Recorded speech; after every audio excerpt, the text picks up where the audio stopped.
That investigation is now complete.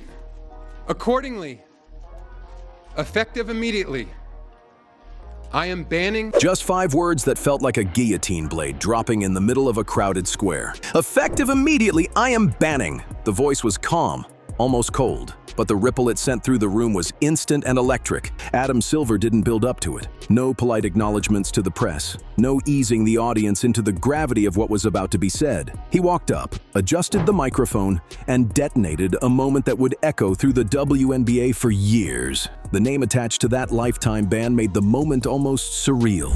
Brittney Griner, not just a player, but one of the most important players in the WNBA. An Olympic icon and a figure as recognizable in overseas arenas as she was in her home country. This wasn't a suspension to think things over. It wasn't a fine or a slap on the wrist. This was exile. Erasure. In one breath, Silver had taken one of the most celebrated careers in the sport and cut the cord. No send-off, no applause, just gone. And the questions came flooding in before the words had even settled in the air. Was this about point shaving? Was she tied to game fixing?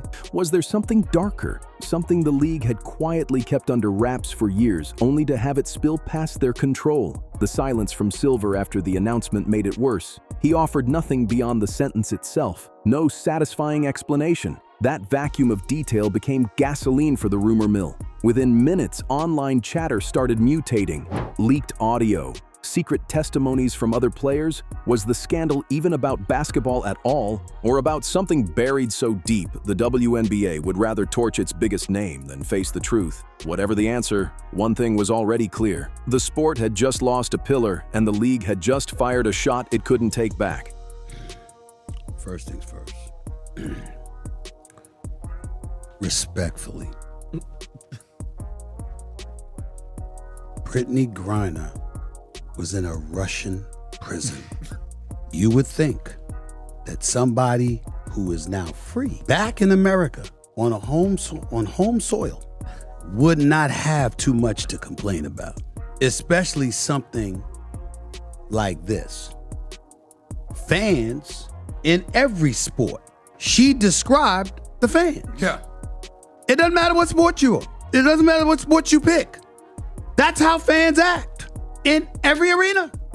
In every arena. The way it happened was almost as shocking as the decision itself. Emergency press conferences don't just happen in pro sports without reason, but this one moved at a speed that set off alarm bells even before it began. Reporters were yanked from lunch. Cameras were rolling within minutes of the announcement going out. And when Adam Silver stepped to the podium, the room went still. There was no warm-up, no outline of context, just an immediate, decisive blow. Brittney Griner is banned for life from the WNBA. Those 13 words slammed into the league's reputation like a meteor. In the span of seconds, years of highlight reels, championship moments, and promotional campaigns became memories with no future. Reactions crackled like static in the air. Journalists froze mid-note. Jaws literally dropped. Phones lit up as tweets flew out faster than Silver could finish his statement. ESPN cut into live programming. Sports radio abandoned whatever they were discussing.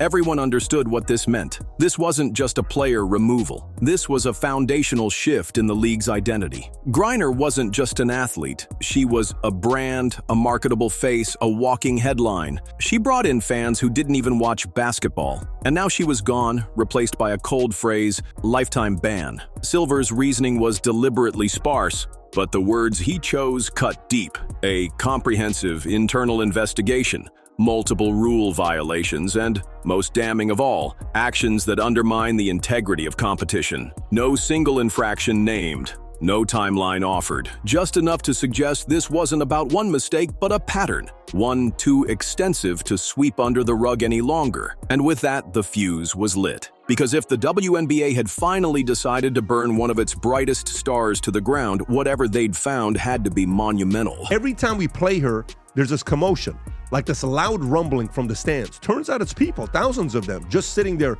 watching on purpose. It's very disruptive.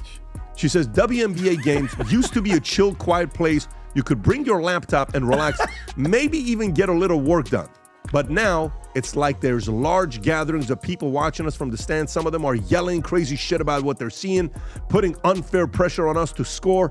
like we're there for their entertainment. You are. To fully grasp the magnitude of what just happened, you have to remember who Brittney Griner was, not as a cautionary headline, but as the face of an era. She was the centerpiece in every WNBA marketing push for a decade. She was the first name you'd hear from casual fans when women's basketball came up. This was a player who shattered records and expectations, an Olympic gold medalist twice over, a multiple-time All-Star, a human highlight reel whose dunks were replayed on SportsCenter in the same breath as NBA stars. Nike didn't just sponsor her, they built entire campaigns around her. She ran youth camps, became a symbol of representation, and was for years the league's most bankable star. And then, without warning, it all stopped. No farewell press conference, no jersey retirement ceremony, no slow fade into coaching or commentary. Just blacklisted, as if the league had decided to cut her out of the family photo entirely. It wasn't as if whispers hadn't existed before. Insiders had quietly hinted at growing tension between Griner and certain referees, disputes in the locker room, occasional violations of team protocols, but for years, those rumors seemed like the kind of noise that clings to any superstar. The WNBA had too much riding on her to let minor controversies stick. Something had clearly changed. This wasn't a single bad day or a one-time breach of conduct. The league's tone made it sound like a mountain of unresolved issues had finally collapsed under its own weight. Incidents that had once been written off as Griner being Griner were now reclassified as warning signs, ignored until they couldn't be ignored anymore. In a single move, the league didn't just end a career, it rewrote her legacy. And for fans watching in disbelief, the unspoken question wasn't just what happened. It was, how long has this been building? And who knew? So, and then when you, clearly she's not remembering who they let out to get her back. The or merchant of soul. death. The merchant of death. An arms dealer that wanted to kill American citizens, according to the reports. That's who they let out. For her. You would think that you would be smiling, you would be ecstatic, you would be happy, and something like this wouldn't faze you at all. The fact that it does is disturbing. I'll leave it at that. This is where the whispers stopped sounding like gossip and started reading like a federal indictment. What the public initially thought was just another sports controversy quickly unfolded into something that felt more like the script of a crime drama. Multiple league insiders began leaking the same unsettling phrase, game manipulation. Not bad calls, not emotional ref blow-ups. We're talking about deliberate behind-the-scenes influence, the kind of tampering that turns competition into theater. According to sources close to the investigation, Griner wasn't simply a player with star power. She was a power broker. She had more pull in certain circles than most team executives. At first, the signs were subtle. Games where momentum swung in ways that didn't match the flow on the court.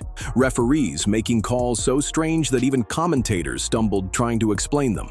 But the deeper investigators dug, the less it looked like coincidence. When playoff races tightened and every possession mattered, patterns started to emerge. Certain matchups seemed almost pre-scripted. League officials reviewing tape noticed inconsistencies in officiating that aligned eerily with outcomes beneficial to Griner's team. That's when Adam Silver brought in outside investigators, people with no loyalty to the WNBA's inner circle. What they found, according to multiple leaks, was damning. Text exchanges between referees and intermediaries, audio clips of conversations about pressure points during games, and emails implying pre-game discussions about managing the pace against specific opponents. This was no longer a conversation about attitude or ego. This was about corrupting the very core of competition. And for Silver, a commissioner who has publicly staked his reputation on league integrity, that was the red line. Once crossed, there's no going back. And Angel Reese and Brittney Griner, they walk around like the league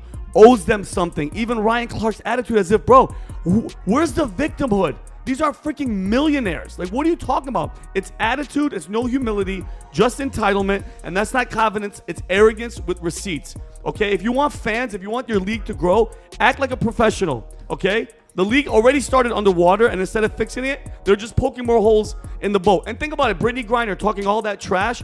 We traded the merchant of death for your ass, and you're out there talking shit and saying racist shit on the freaking sideline, and it's disgusting. But if the red flags were waving, Where was the person who was supposed to keep them from turning into a 5-alarm fire? That's where this story shifts from being about one player to being about the entire system that let it happen. Enter Kathy Engelbert, the WNBA commissioner. On paper, her job was to keep the league clean, protect its credibility, and ensure every player, from rookies to Hall of Famers, operated under the same rules. Instead, her name is now tangled in the same web as Griner's. Insiders say Engelbert wasn't blindsided by the investigation's findings. She'd been getting whispers for months, maybe even years, about unusual influence being exercised in certain games, quiet complaints from coaches, frustrated calls from players who felt matchups were being tilted before the ball was even tipped, even emails from referees themselves hinting at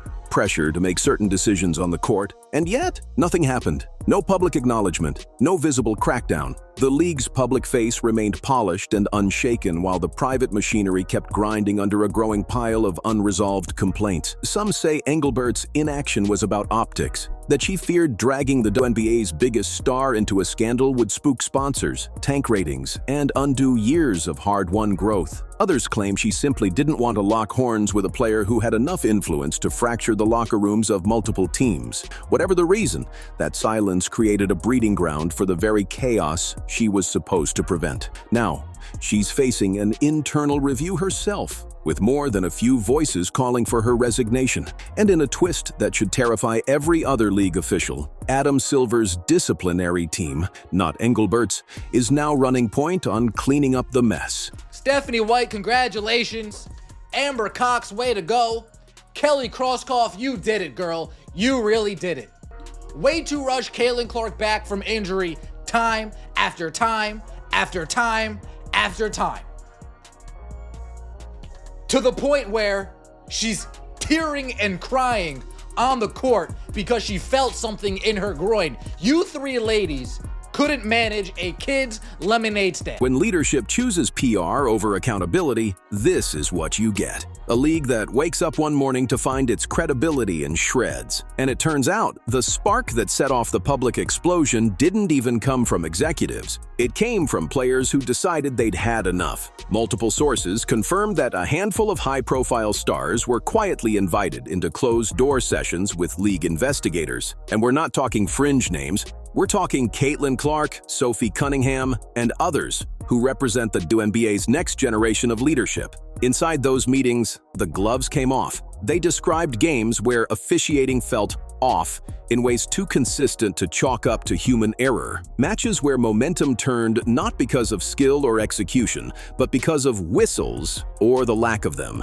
At critical moments, one player allegedly recounted an entire quarter where the foul count went 9-0, favoring Griner's squad despite obvious contact going uncalled. And then came the receipts. According to leaks, investigators played audio clips in those sessions. One allegedly featured Griner herself, speaking in low, deliberate tones about targeting specific players' weak spots, not as part of a locker room strategy meeting, but in conversations that reportedly involved referees. That crossed a line. For Clark, Cunningham, and the others, the risk of retaliation was real. Speaking against a league icon is dangerous business, but they did it anyway. And those testimonies became the tipping point. Adam Silver, faced with a growing stack of evidence and the public credibility of his young stars on the line, made the call. Lifetime ban. No appeals, no probation period, no second chances. The unspoken truth. Without those voices, without those receipts, it's entirely possible this would still be buried under layers of silence and protection. I was curious for your reaction to the hard foul Caitlin Clark took last week. I'll leave the specific question about the foul to my colleague, Commissioner Engelbert. Of course, I want to see Caitlin treated fairly and appropriately in the league. I would say, seems like she can take care of herself. She's a tough player. I think it may be lost on some people who are new to basketball in terms of a little bit of the controversy in the WNBA. What an incredible talent she is. The ban may have been handed down in a single sentence, but the fallout was immediate and explosive. Within hours, Brittney Griner's camp went into full crisis mode. Not just damage control, but counterattack. A small army of lawyers, PR strategists, and media contacts were mobilized like a playoff roster preparing for Game 7. The message from her side was clear. This is not justice. This is politics. They're calling the lifetime ban grossly excessive, procedurally flawed, and in their most aggressive filings, a calculated move to deflect from deeper league scandals. Their strategy is as aggressive as Griner was on the court. Step 1.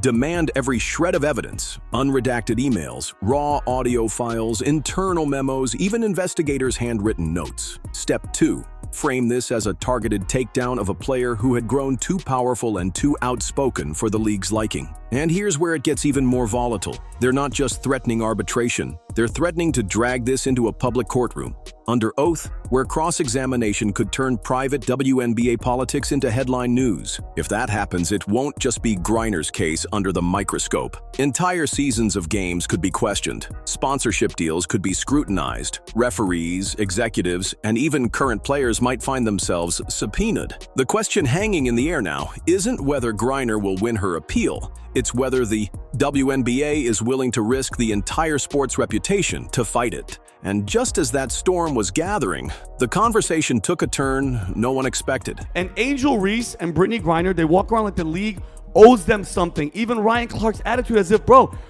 where's the victimhood? These are freaking millionaires. Like, what are you talking about? It's attitude, it's no humility, just entitlement, and that's not confidence, it's arrogance with receipts. Okay, if you want fans, if you want your league to grow, act like a professional, okay? The league already started underwater, and instead of fixing it, they're just poking more holes in the boat. And think about it, Brittney Griner talking all that trash. We traded the merchant of death for your ass, and you're out there talking shit and saying racist shit on the freaking sideline, and it's disgusting. The whispers had been around for years, dismissed by some as gossip, treated by others as an unspoken truth. But now, with the ban in place and the gloves off, those rumors have detonated into the center of the story, the question being whispered in locker rooms, front offices, and online forums alike. Is Brittney Griner biologically male? It's a deeply uncomfortable, highly charged subject, the kind that sparks lawsuits, think pieces, and endless social media warfare. And yet, according to multiple investigative reporters, there are documents, old medical records, and even league correspondence that suggest the WNBA may have been aware of this for years. If that's true, the implications are staggering. It's not just a personal privacy issue, it would raise massive questions about competitive fairness, possible Title IX violations, and the very foundation of the league's credibility. Why would they keep it under wraps? Some insiders claim it was about brand protection. Griner was a marketing goldmine, the dunking, shot-blocking phenom who drew headlines and ticket sales. Exposing the truth, they say, could have damaged the league's carefully cultivated narrative and triggered a sponsorship exodus. But now, with her ban and reputation on the line, that protective shield may be gone. This scandal is no longer contained to game integrity. It's bleeding into identity politics, legal liability, and the very definition of women's professional sports. Sponsors are spooked. Broadcasters are calling emergency meetings. Rookies like Caitlin Clark and Angel Reese, players meant to be the fresh face of the WNBA, now find themselves trapped in a league drowning in controversy. Parents of future stars are asking the question no league ever wants to hear. Is this really a safe, honest place for my daughter to play? What was supposed to be the WNBA's golden era, sold-out arenas, new TV deals, crossover pop culture buzz, is instead starting to resemble a high-stakes courtroom drama with no clear ending. And the most dangerous part, we may have only seen the first act. If Griner follows through on her threat to fight this in public, the doors could swing open on everything the league has tried to keep locked away for years. The clock is ticking. The truth is coming. And when it does, the WNBA may never look the same again.